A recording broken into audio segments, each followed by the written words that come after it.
If you're like me, you might already have Ruan Mei, Luocha, or both. And with the upcoming decision to make between Ruan Mei and Luocha, I thought it'd be good to make a quick video talking about both of their strengths, and then also, if you already have them, which character you should be going for copies of. I'm gonna try to keep this video as no bullshit as possible, because I'm gonna be honest, I don't have a lot of time, and these characters come out in like 5 hours from when I'm recording this. So with all that being said, my name is Braxophone, but you can call me Brax, and let's talk about Luocha and Ruan Mei. So if you were in the anniversary live stream for Honkai Star Rail, you may have seen that we are getting a choice between free Luocha and Ruan Mei. If you didn't know that, and you didn't know from the beginning of the video, now you know. And the way they're doing it is there is a spending event that you can use to get free copies of these characters, but everyone is going to be getting one of them for free. And the way you get it is you're gonna get this little item, and you can exchange this item in the shop for a free Ruan Mei or Luocha. Good news is that this shop is going to be sticking around for a long time as far as we know. You should be able to pick up these characters anytime, so long as you have the item in your inventory. Now, what are your options? Your options are, as mentioned before, Luocha and Ruan Mei, but you actually have a third option,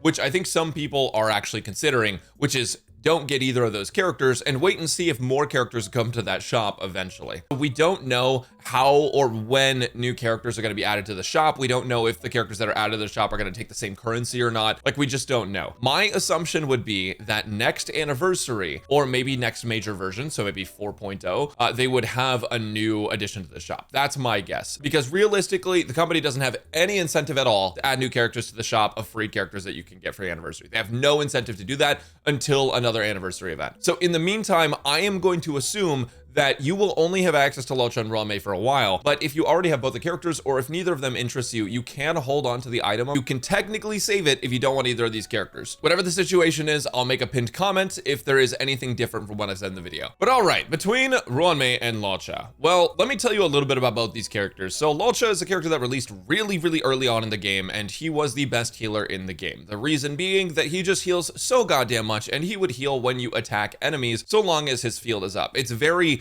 automatic way of healing. Now, he's also an attack scaling healer, which is a bit strange because we never actually got anything out of that. There was never really any specific benefit to him being attack scaling other than like, oh, he does a little bit more damage than other healers, but like, it's not a lot. It's like pretty much in line with what the other guys are doing. So yeah, it's strange. He's an attack scaling healer, but he heals a lot, and still to this day, one of the highest healing outputs in the entire game. We do have our new GOAT Gallagher, who's the 4-star. That's why he's the GOAT, because, you know, everyone can get access to him. And with E6 Gallagher, people tend to say that Gallagher is actually better than Luocha because he has better uptime on his ultimate, the ability to actually heal all your allies when you're attacking. So people tend to like Gallagher a little bit more for that. And he's the only character in the game with facial hair, which I think is really based. But there's a couple more benefits to Luocha that Gallagher doesn't have. One thing that Luocha can do is when you are below half HP, he automatically will skill that character. It takes about 2 turns for that to be restored, but you can instantly heal an ally when they get below 50% HP with Luocha. That gives him a little bit extra healing output, and it makes him really low maintenance. You actually very rarely have to actually use his skill. You can just basic attack with him and make him super fast. You can even give Luocha here multiplication, the light cone, which is amazing on him because he already has so much healing, and his base attack doesn't need to be that high to get that much healing. So you can use this just to get action forward when you basic attack with him and make him play super fast and generate a lot of skill points. That is the benefit of Luocha. And a lot of people forget about that. A lot of people, they play Gallagher and they're like, oh man, this guy is just so good. There's no reason to have Luocha at all. Luocha does generate more SP than Gallagher in every single team except for a caster's team. The caster's team is going to have Gallagher generating more SP. Let me explain why. So Luocha here is going to basically automatically skill with his 50% trigger that he has, and then he also has his field. However, in a caster's team, you're actually just healing as much as you can, so you're going to be skilling every turn instead of basic attacking. You actually want to make sure that this skill goes off so you get a ton of healing on your other characters, right? But Gallagher is going to be skilling every single time, but when you ultimate with Gallagher, he gets an extra turn and an enhanced basic attack that heals, and you want to make sure to take advantage of that. So Gallagher in a caster's team can be more SP positive than Luocha, which is really strange. But in every other team, Luocha tends to be more SP positive, and people take him for that reason. His ultimate also removes a buff from enemies, from every single enemy that it hits, essentially. But one major issue with this is that we haven't seen a lot of use cases for it. There hasn't been any enemies that we've been like, oh damn, I really need a buff remover, right? Especially if it's like damage buffs and stuff, because we just have this guy. Every new blonde sustainer just power creeps the last one. So I guess all in all, Luocha's an incredible healer, can remove buffs on enemies, which doesn't have much value, has an automatic heal on skill, very comfy to play, very SP positive, just very solid all around character. But this guy is essentially a coughing baby versus a hydrogen bomb. Because though Luocha can work in basically every single team as a healer, Ruan Mei is, dude, there are plenty of healers in the game. There are not that many characters that are giving you damage bonus, break extension, and break efficiency. She is incredibly powerful. Oh, it should be noted that both of these characters can be played with a free-to-play setup. But yes, Ruan Mei. So what does Ruan Mei do exactly? Well, she is an SP positive support that uses her skill once every 3 turns, and her skill is going to increase your ally's damage, every single ally's damage on the same team by 32% at talent level 10, except this isn't actually 32%, because for every 10% of break efficiency or break effect that you have after 120, which is once you get it to 180, you actually get an extra 6% damage bonus for your allies, which puts you at 68% damage bonus, which is nuts. And also increase their weakness break efficiency. Now, if you don't know what weakness break efficiency is compared to weakness break is how much damage you do when the enemy is actually weakness broken, whereas weakness break efficiency is how much of that bar you take away. So without Ruan Mei, it might be this much. With Ruan Mei, it's going to be this much, right? And you're going to see quite a bit more breaking happening here. In addition to that, in her ultimate, she has a break extension. Now, this basically makes it so that when her ultimate is active and an enemy recovers from weakness break, they'll get rebroken and take damage from Ruan Mei. On top of that, she gives all allies 25% res pen while inside of her zone that she creates. She's an incredibly powerful support. She's one of the strongest in the entire game, and much like Luocha, she has a lot of teams that she can be played in. For example, she can be played with any break DPS. If you want to play with Rappa, if you want to play with Boothill, who can really benefit from that break, and then if you want to play with Firefly, that also works. If you're a Shui enjoyer and you're early on in the game or something, and you just want to use her as a 4-star and you're waiting for your next break unit, that's totally fine too. She does a lot for as far as a 4-star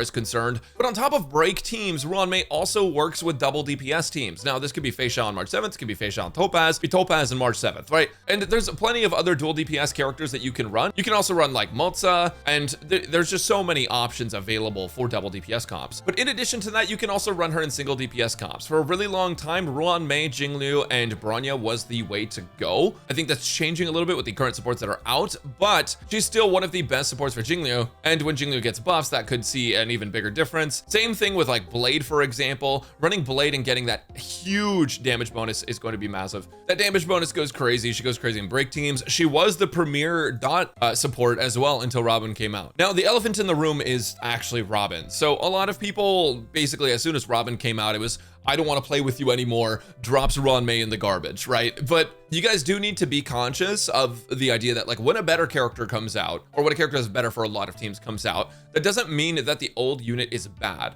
It means that the old unit is not as good as the newer one, but you don't have to pull the newer one if you're still getting the job done with the older one. And a lot of people don't realize that Ruan Mei, despite having been power crept essentially by Robin and by Tribi, she's still the only character that's doing this in her niche of break. And outside of break, she's still 68% damage bonus on your allies, right?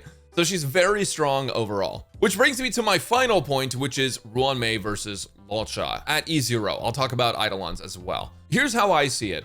Luocha can be played in any team, but he doesn't feel best in slot for any of them. Whereas Ruan Mei can be played in many teams, not every team, but she feels like she has a lot of really top tier teams that she specifically belongs in. She is best in slot in multiple teams. There are plenty of healers in the game that can do Luocha's job, albeit not as effectively, but they can do it. And if you're getting Castrus, then you're just gonna play Gallagher anyways, most likely. Gallagher, my goat. If you have E6 Gallagher, it's really hard to be like, yeah, pull Luocha, right? Because what you would rather have is like a preservation character for the sides that you need. Specifically Aventurine. I'm talking about Aventurine. You guys absolutely want that character. The thing is, Luocha's overall value is very high, but his pull value is very low. Because even though he can do a ton of things for you, there are lots of other characters that can fill those shoes. Whereas Ruan Mei, there's not a lot of characters that can fill her shoes that are accessible to you unless you are willing to spend the pulls to get Robin, unless you're willing to spend the pulls to get Tribi. So for that reason, in my opinion, Ruan Mei is going to be a much better pick if you're stuck between these two characters. But let's say you do have Eidolons, just because I don't want to leave you guys off with only E0 knowledge. A lot of you guys have both of these characters already, right? So which one's gonna have better Eidolons? Well, I'm just gonna explain some basic principles of HSR to you. All right, first off, defense shred is almost always better than attack, depending on the value of both, right? But this gives all allies 20% attack on Luocha's E1. Whereas if you go to Ruan Mei's E1, it gives you 20% defense ignore when her ultimate is up. Now, you might think, okay, well, you know, maybe the attack is better uptime. No, this is only when he has his zone active, and he actually doesn't always have full uptime on his zone. It kind of depends on the scenario. For a lot of people, you might not actually always have it up. You might take one turn off. Ignoring 20% of an enemy's defense is going to increase your damage significantly more than giving your characters 20% attack, and not to mention, attack doesn't always work with every character. Shredding the enemy defense will always work, but giving your allies attack doesn't help characters that scale with HP. And giving your allies attack doesn't always help characters that scale with break. Whereas this does also scale with break damage as well. So Ruan Mei E1 is going to be better than Luocha's E1 for you. But let's talk about E2. Basically, E2 Luocha gives you more healing from Luocha, which is kind of crazy. And it also can give your ally a shield scaling off of Luocha's attack. Now, this seems really good in practice, and don't get me wrong, it's not bad, especially if you're playing him with Castris, because now you're getting even more healing off of his extra skill trigger. But let's compare that to Ruan Mei's E2. Ruan Mei, when she's on field, all allies increase their attack by 40% when dealing damage to enemies that are weakness broken. Now, you'll remember, Luocha had 20% attack buff. Ruan Mei has 40%, but Ruan Mei's is more conditional. If you're not playing her in a break team, or if the enemy is not weakness broken, that 40% might not actually, you know, come to fruition, because the enemy does have to be weakness broken for this to work. However, when they are broken, 40% attack is going to be a pretty big buff. In my opinion, I would still say Ruan Mei E2 wins here, but this one is kind of preference if you have both of these characters E1 already. But this kind of does apply for the rest of the Eidolons. Unless you are getting E6 Luocha with this one free Luocha, getting the E1 on Ruan Mei or getting E2 or E4 on Ruan Mei is going to just be better for you. There's no other way to explain it other than just the values that she adds with Eidolons are higher than the values that this guy adds with Eidolons. You know, for a lot of you guys, getting E1 Ruan Mei is actually even better than getting Luocha, if I'm being honest. I personally, just from how I like to play these games, I like to have more characters on my roster than copies of the same character. But if you're just talking from a strict value standpoint, Ruan Mei E1 is probably better for your account than Luocha E0. So with that being said, I hope this helped you kind of understand the decision between the two characters. Next up, I'll have a video on the 50-50 losses and who you should be going for. And until then, I hope you guys are enjoying the new patch. I'll catch you next time. Subscribe for more videos.